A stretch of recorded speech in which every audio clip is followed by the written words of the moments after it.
Trevessence. And this morning we are gathered here again to do what we do here every morning, and that is to do our morning reading of the Bible. This Tuesday morning, I want to say welcome to everybody who is here, and those of you who will come in after the live has ended, I want to say welcome. Thank you all so much for coming.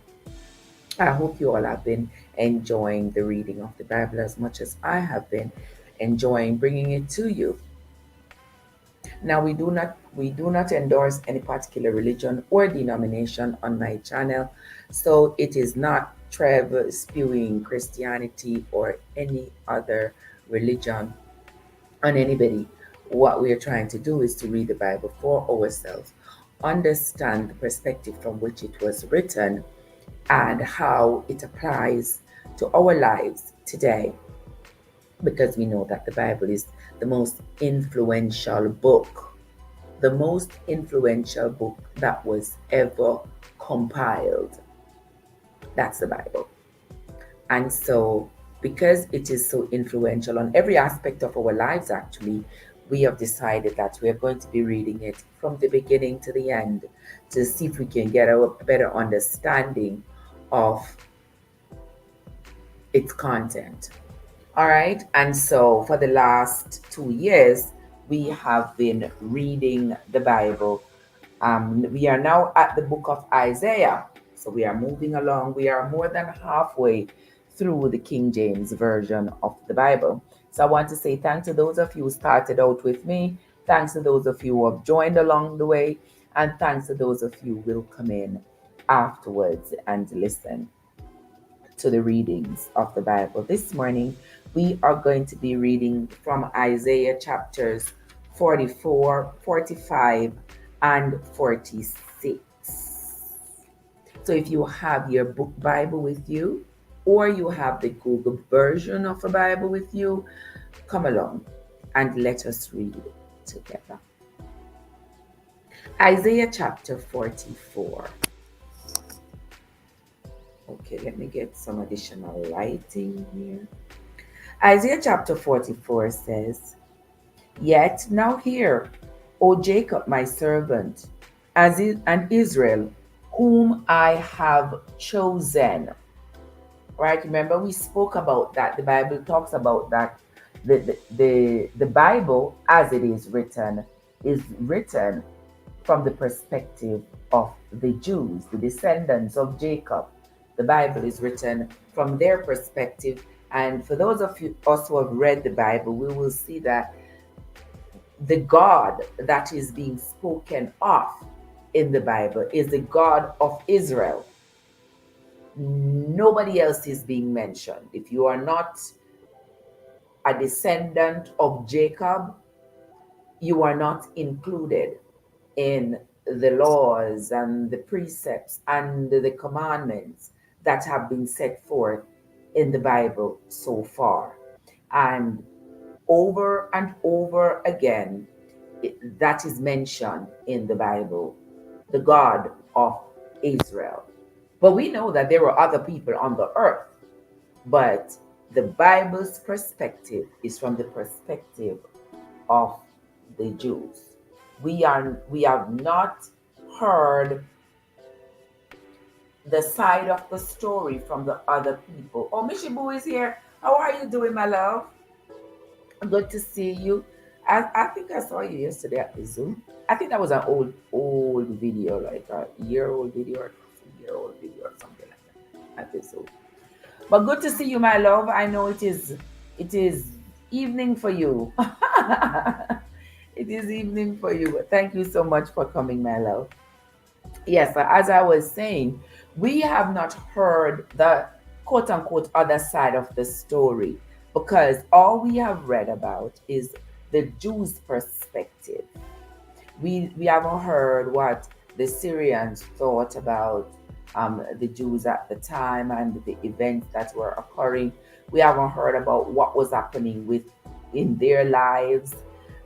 We know from having read about, like, Elisha, how the people they call the enemies or the Gentiles, how their God their gods that were made out of wood and stone and gold and other items could not stand up for them. Remember when the sun stood still for Elijah, his God, that was proof that his God existed, and the others around him, they couldn't, their God couldn't do stuff like that, which they used as proof to say that their God was not the true and living God. So that much we know about the people who existed at the time when the Jewish people documented their experiences that were later compiled into the Bible. But we don't know the perspective of the others who lived at that time. But anywho, we are going to continue. We are going to continue reading the Bible as it is presented to us. All right, let's start over. We are at Isaiah chapter 44. Yet now hear, O Jacob my servant, and Israel, whom I have chosen. Thus said the Lord that made thee, and formed thee from the womb, which will help thee. Fear not, O Jacob my servant, and thou, Jeshurun, whom I have chosen. For I will pour water upon him that is thirsty, and floods upon the dry ground. I will pour my spirit upon thy seed, and my blessing upon thy offsprings. And they shall spring up as among the grass, as willows by the watercourses.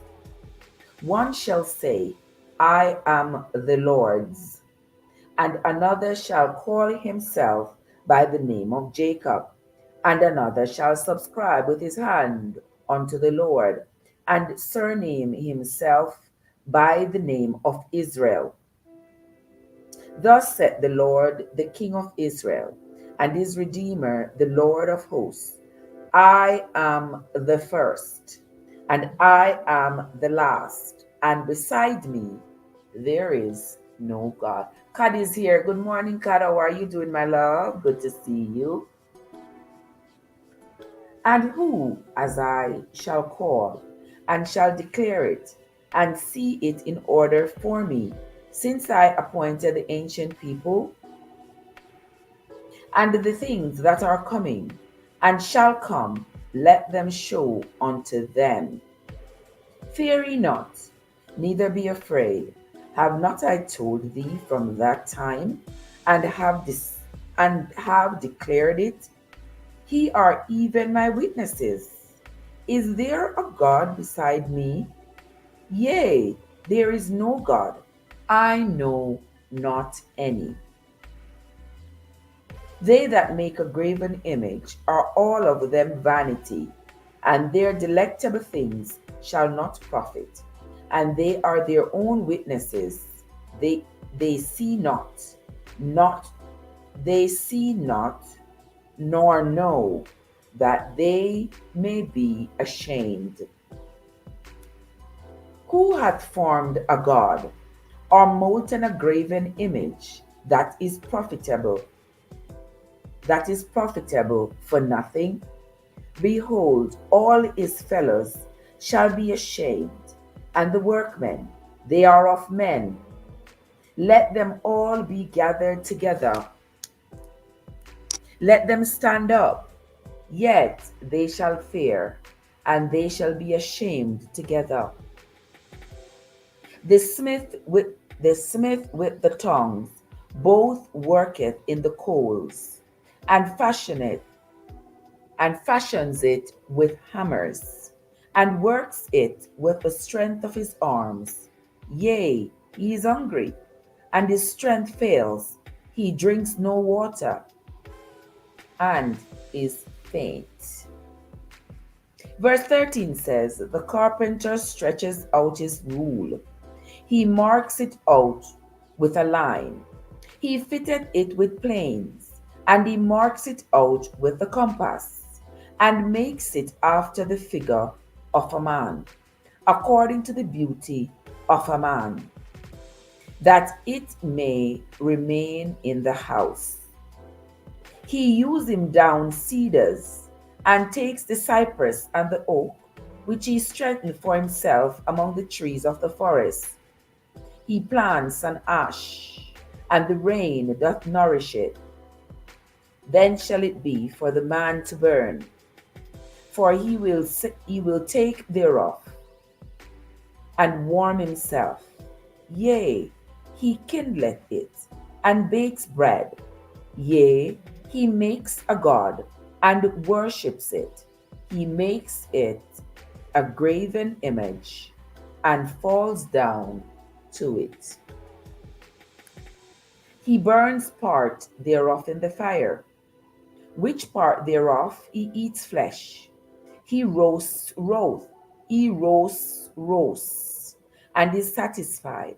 Yea, he warms himself, and saith, Ha ha, I am warm.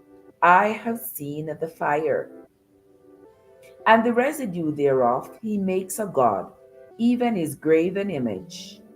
He falls down unto it, and worships it, and prays unto it, and says unto it, Deliver me, for thou art my God. They have not known nor understood, for he hath shut their eyes that they cannot see, and their hearts that they cannot understand. And none considers in his heart, neither is there knowledge nor understanding to say, I have burnt part of it in the fire. Yea, also I have baked bread upon the coals thereof. I have roasted flesh and eaten it. And shall I make the residue thereof an abomination? Shall I fall down to the stalk of a tree?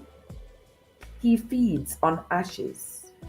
A deceived heart hath turned him aside, that he cannot deliver his soul, nor say, Is there not a lie in my right hand? Remember these, O Jacob and Israel, for thou art my servant. I have formed thee. Thou art my servant. O Israel, thou shalt not be forgotten of me. I have blotted out as a thick cloud thy transgressions, and as a cloud thy sins. Return unto me, for I have redeemed thee. Verse 23 says, Sing, O ye heavens, for the Lord hath done it. Shout, ye lower parts of the earth. Break forth into singing, ye mountains, O forest, and every tree therein. For the Lord hath redeemed Jacob, and glorified himself in Israel. Thus saith the Lord thy Redeemer, and he that formed thee from the womb.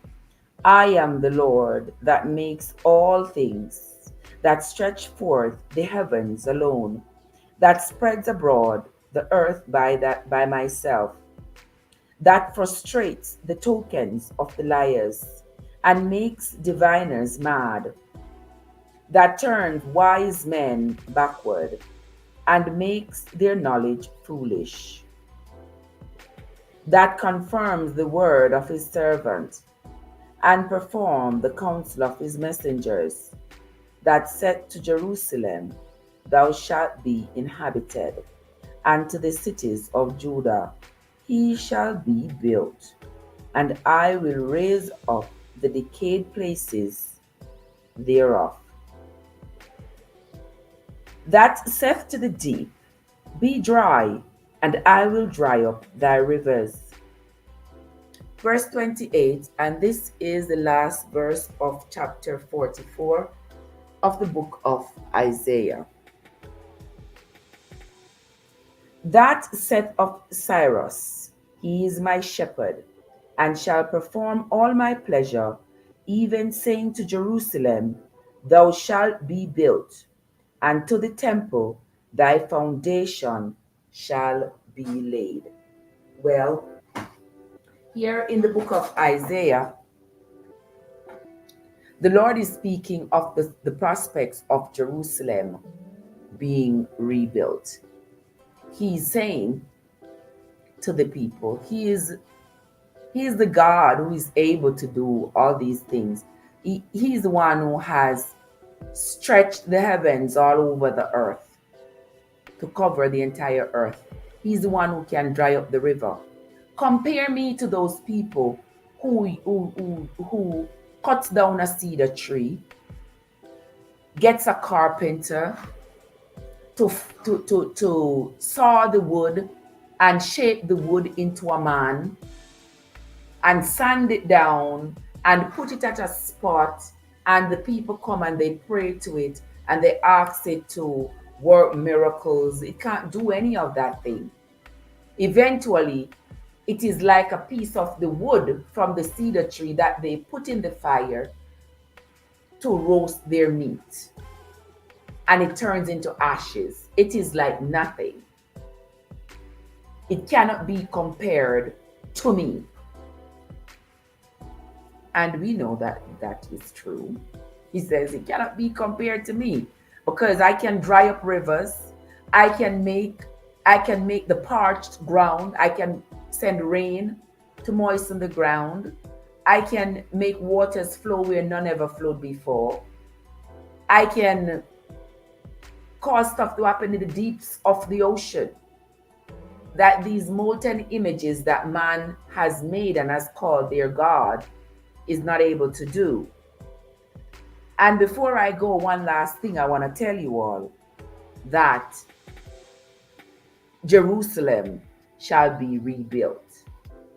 So, as I had said before, when I talk about what's going on in the Middle East, and I say the children of Israel, even though it is a fact that the modern day Israel is only 75 years old, but in that region, the kingdom of Israel that was established many hundred thousands of years ago was in that same region. So in that region, the Jews do have a say there, regardless of how they had gotten there originally. They do have a history in that area. And from the beginning of time that the Jews had established themselves in the region, they have been getting a fight. And if you have read the Bible, or if you are listening to the readings, you will understand. You will understand that when you and I have gotten old and died, and our children and grand and great-grandchildren are come up, there will still be a war down there. This is not something that is new. This is not something that we are going to be able to stop. I believe that the powers that be have made it to be that way, so that there will always be reason to return to him and to praise him for even small victories. See if you get what I'm saying, because that's the way we have noticed with the Jewish God in the Bible. It's always, you disobey me, I punish you. I bring you to the forefront of wars. I cause your enemies to rise up against you. You come back, you pray to me, you ask me for forgiveness, and I allow you to reign again, and I allow you to flourish, and I allow your seeds to multiply. But mark my word, if you do something again that is out of line with me, I will punish you again, and I will always use your enemies to punish you. This has been the relationship between the Jewish people and their God from the beginning of the Bible, because that's all we have been reading about. You do the right thing, you flourish, you prosper. You slip up, I punish you for slipping up. That's how it has been. And so I believe that's how it's going to continue. But we are going to move right along and continue the reading. He says here in chapter 44 of Isaiah, verse 28, that said of Cyrus, he is my shepherd, and shall perform all my pleasure, even saying to Jerusalem, thou shalt be built, and to the temple, thy foundation shall be laid. Let's move on to Isaiah chapter 45. Thus said the Lord to his anointed, to Cyrus, whose right hand I have hold, to subdue nations before him, and I will loose the loins of kings. I will loose the loins of kings, to open before him the two-leaved gates, and the gates shall not be shut. I will go before thee, and make the crooked places straight. I will break in pieces I will break in pieces the gates of brass, and out in sunder, and cut in sunder the bars of iron. And I will give thee the treasures of darkness, and hidden riches of secret places, that thou mayest know that I, the Lord, which call thee by thy name, am the God of Israel. For Jacob my servant's sake, and Israel my elect. You hear that? Let's read that again. For Jacob my servant's sake, and Israel my elect, I have even called thee by thy name. I have surnamed thee, though thou hast not known me. I am the Lord, and there is none else.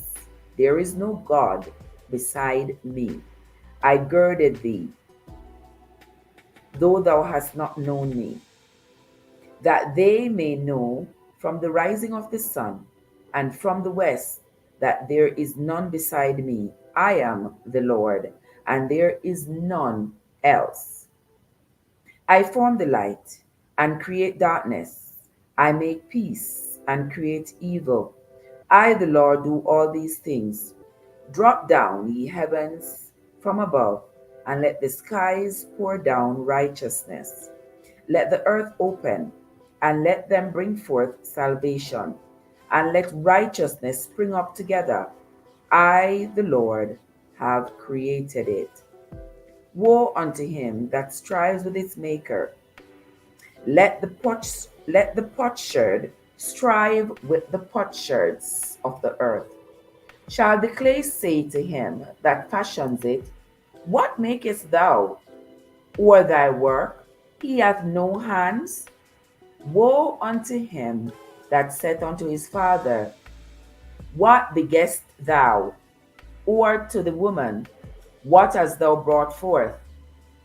Thus saith the Lord, the Holy One of Israel, and his Maker, ask me of things to come concerning my sons, and concerning the work of my hands, command me. I have made the earth, and created man upon it. I, even my hands, have stretched out the heavens, and all their host have I commanded. I have raised him up in righteousness, and I will direct all his ways. He shall build my city, and he shall let go my captives. Not for price nor reward, said the Lord of hosts. Thus saith the Lord, the labor of Egypt, and merchandise of Ethiopia, and of the Sabeans, men of stature, shall come over unto thee, and they shall come, and they shall be thine. They shall come after thee.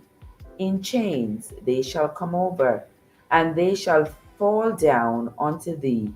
They shall not, they shall make supplication unto thee, saying, surely God is in thee, and there is none else. There is no God. Verily, thou art a God that hidest thyself, O God of Israel, the Savior. They shall be ashamed and also confounded, all of them. They shall go to confusion together that are makers of idols. Verse 17 says, But Israel shall be saved in the Lord with an everlasting salvation. He shall not be ashamed nor confounded, world without end. We are now at Winsome. What's up? What are you doing? We are reading from Isaiah chapter 45 right now and verse 18. For thus saith the Lord that created the heavens, God himself that formed the earth and made it. He hath established it. He created it not in vain. He formed it to be inhabited. I am the Lord, and there is none else. I have not spoken in secret, in the dark place of the earth. I said not unto the seed of Jacob, Seek ye me in vain. I, the Lord, speak righteousness. I declare things that are right. Assemble yourselves and come. Draw near together, he that are escaped of the nations. They have no knowledge that set up the wood of their graven image, and pray unto a God that cannot save. Tell he, and bring them near. Yea, let them take counsel together. Who hath declared this from ancient time? Who hath told it from that time? Have not I the Lord? And there is no God else beside me. O just God and a Savior, there is none beside me. Look unto me, and be ye saved, all the ends of the earth, for I am God, and there is none else. I have sworn by myself, the word is gone out of my mouth in righteousness, and shall not return, that unto me every knee shall bow, every tongue shall swear. Surely shall one say, In the Lord have I righteousness and strength. Even to him shall man come, and all that are incensed against him shall be ashamed. Verse 25, and this is the last verse of Isaiah chapter 45. In the Lord shall all the seat of Israel be justified and shall glory.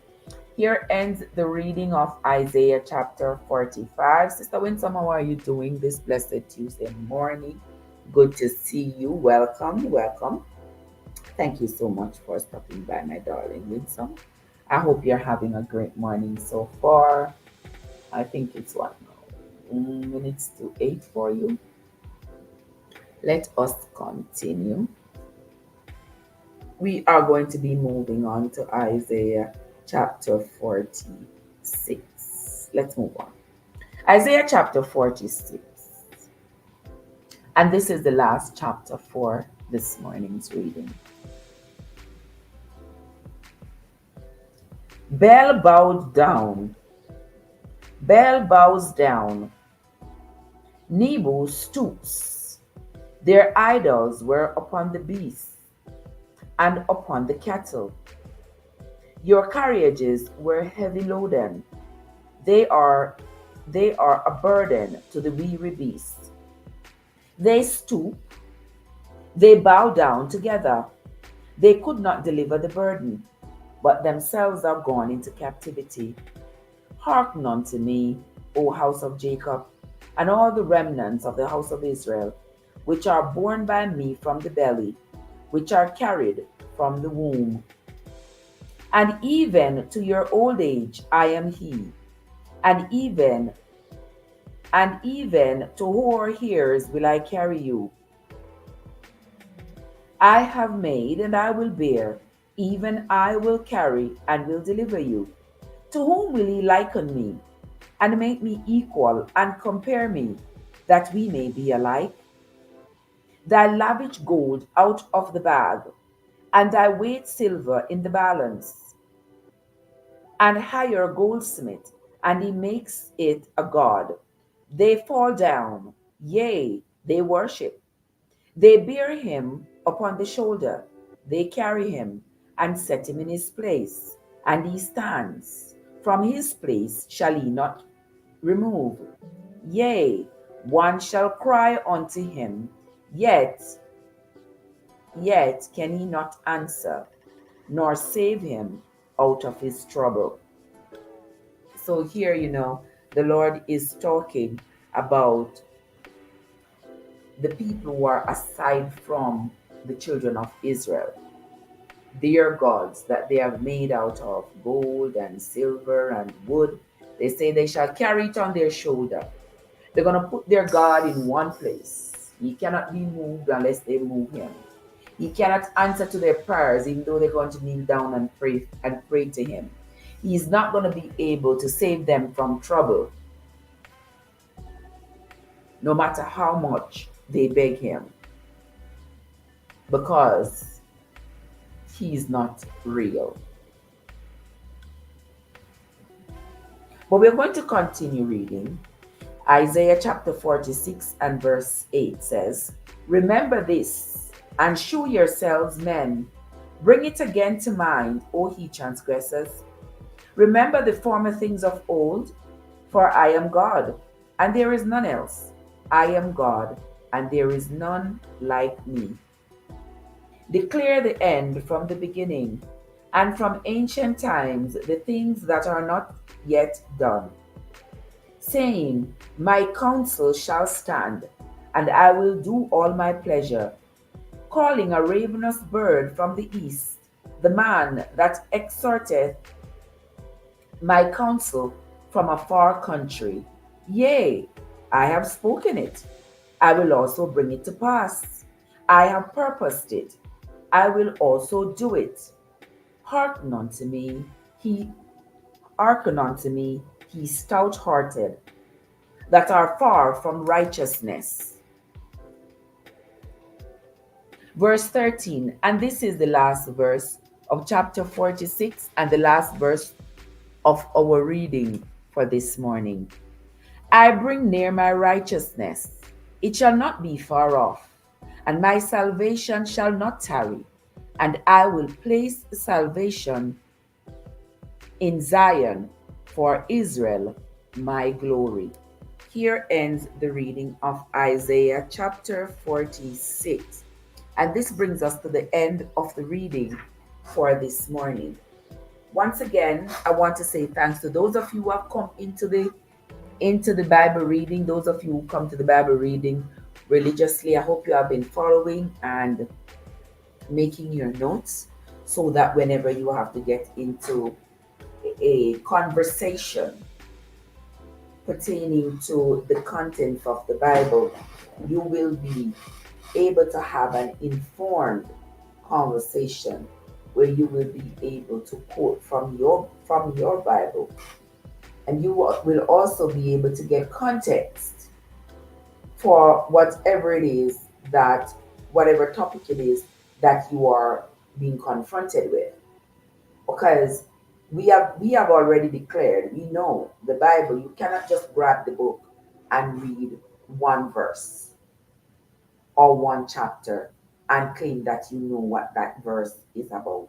You would have had to have read the entire chapter from where you're taking that verse and be able to understand the story that it is. Oops. Being able to understand the story. Sometimes the Bible can be a little bit complicated. Even I be reading the Bible and I'll be like, huh? What did they just say? And I oftentimes have to go back and read from another book of the Bible, from another chapter, to sort of tie in what's being said in the chapter that I'm currently reading. So we all understand that the Bible can present some challenges in understanding. Oftentimes, we are left baffled at what they're saying, but there are some things that are clear as day, in the Bible, and one such thing is that the Bible is a compilation of stories that were written by people who have had different experiences in their time. And some clever geniuses got together and compiled those writings and called it the Bible. And by so doing, they left out some people's writings were left out. I'm not sure why, but I guess there is absolutely no way that the committee that got together and put the Bible together could have put every person's writings in the one book. The Bible would be so big because everybody was encouraged to write about their experiences, and lots of people wrote about their experiences during that time and tried to preserve their writings, but everything couldn't be met in the Bible. And I'm still trying to find the book of Nathan because I want to read the book of Nathan. The book of Nathan is one book that was one writing that was not put in the Bible from Nathan the prophet. And Nathan, he lived around the time of Ezra. So I'm going to think that whatever Ezra wrote, he and Nathan probably had the same experiences, having lived around the same time.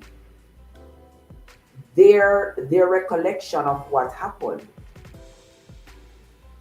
could be close. Maybe not the same because everybody used their own perspective and their own experiences, but I figure that it could be very close. It would be very close since they lived around the same time. And there are some other books that have been missing out of the Bible. Over time, my friends, we will find them over time, get a good read out of them and compare them to the writings that we are privy to in the Bible. Fair enough? Okay. And so, my friends, we are going to be ending the live Bible reading this morning at this time. We are going to be ending. I want to say thanks to everybody who came into the live this morning. To those of you who came in and stayed with us, those of you who are going to come in after the live has ended, I want to say thank you all so much. I sincerely appreciate you. We will continue tomorrow morning from Isaiah chapter 47. So until then, my friends, go ahead and have yourselves a great day. This is Trev from Trevessence, where your journey matters. Have yourselves a great day, guys, and I will see you all later.